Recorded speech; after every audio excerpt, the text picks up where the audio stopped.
the local and state leaders who made this journey, and to the civil society organizations and activists whose persistence and advocacy, and most of all, courage, have kept the pressure on the federal government to live up to its human rights commitments.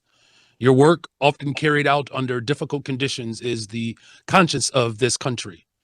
And of course, to our colleagues here at the United Nations, diplomats, human rights officers, and independent experts from the Office of the High Commissioner for Human Rights, I truly thank you for your steadfast attention to the troubling developments in the United States, and especially right here in my beloved city, the city of Chicago.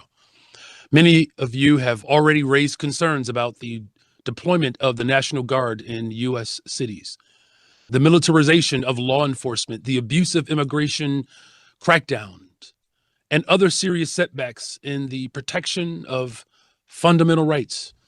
And on behalf of the city of Chicago, I want to acknowledge your statements and expressions of concern. Your vigilance matters because it signals to our communities that the world is watching and that international standards of dignity and justice apply to all nations, including my own. We are here because the federal government under the Trump administration has failed to meet even the most basic expectations of transparency and accountability before this council. And by refusing to submit its Universal Periodic Review report and declining to appear for its review, this administration seeks to evade scrutiny for its violations of human rights, just as it has sought to evade accountability for its actions in cities like mine. This refusal to engage in good faith with international mechanisms for accountability and oversight is a moral failure. In Chicago, we live with the consequences of that moral failure every day. Families torn apart by immigration raids, raids that have targeted daycare teachers, rideshare drivers, and restaurant cooks. Honest, hardworking, law-abiding people who contribute to the soul of Chicago, who literally make our city run. The federal government's immigration enforcement has been marked by violence and an assault on the dignity of all Chicagoans. Federal agents drag parents out of their vehicles in the pickup line for elementary schools. They throw neighbors supporting their neighbors to the ground and assault them. Right before Halloween, federal agents deployed tear gas on a children's neighborhood parade. This harm is not just concentrated on our immigrant communities, however. In Chicago's South Shore neighborhood, a proud, predominantly Black community, federal agents carried out what can only be described as a military-style raid designed for social media to be a spectacle for the world to witness. Helicopters circled overhead, doors were kicked in, homes were destroyed. Immigrant residents were detained in one van while Black families, including children, were held in another. On the west side, federal agents placed a Black Chicagoan in a chokehold and forced him to the ground, just steps from the doors of the West Side Center for Justice, a space meant to protect and uplift our people. Earlier this week, federal agents crashed into the vehicle of Diane Figueroa, a U.S. citizen who was on her way to get coffee before heading to work. The agents then took her into custody for no apparent reason. These are not isolated incidents. They are reminders that the fate of our communities, Black, brown, immigrant, is bound together. An attack on one of us is an attack on all of us. And in Chicago, we stand united to defend our shared dignity, our safety, and our freedom. The harms that are emanating from the federal government are not only rooted in immigration enforcement. Black and brown communities contend with deepening cycles of poverty while federal programs that once sustained them are gutted. 1 in 5 households in the city of Chicago receives federal assistance to address food insecurity. As a result of the federal government's budget cuts and shutdown, these families will be left without this vital assistance.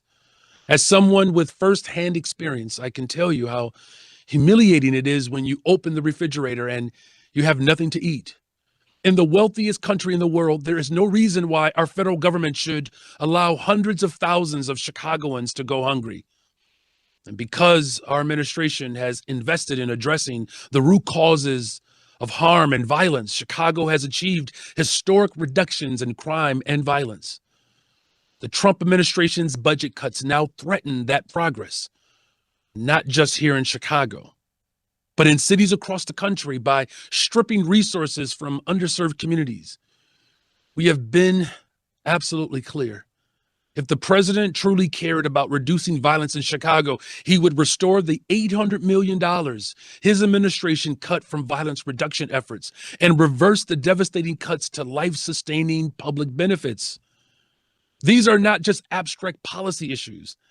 They are the lived reality of our neighbors, and they are human rights violations. But I also come before you to share the work that is happening in resistance to these injustices. Because here in Chicago, we are taking concrete steps through executive orders, local policy reforms, and community organizing to ensure that our city protects all of our people. We have reaffirmed Chicago as a welcoming city that was birthed by the first Black mayor in the history of the city of Chicago, Mayor Harold Washington.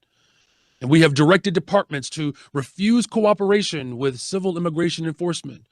We are developing community-based alternatives to policing, expanding access to mental health care, investing in treatment rather than trauma, and working alongside state partners to guarantee that no one loses access to basic needs like utilities or housing because of the federal indifference.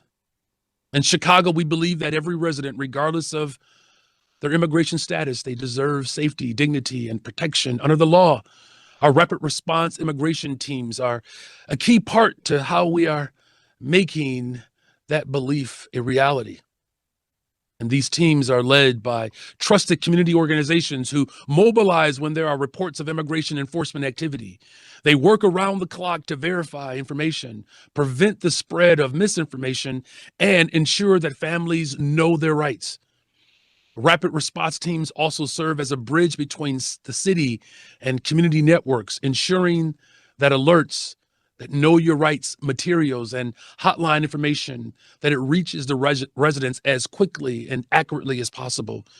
They connect directly with faith leaders, mutual aid groups, and neighborhood advocates so that no one is left isolated or uninformed in a moment of fear.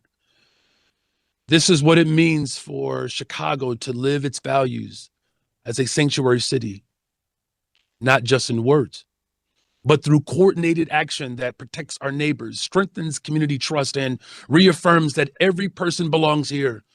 A city that was established by a Black Haitian immigrant and a Potawatomi woman who established a trade post at the bank of the river, believing that Chicago one day will be the global capital of the world, where immigrants from around the world and descendants of slaves could find refuge in this beloved city. And across our city, community violence interruption programs are providing everyday safety.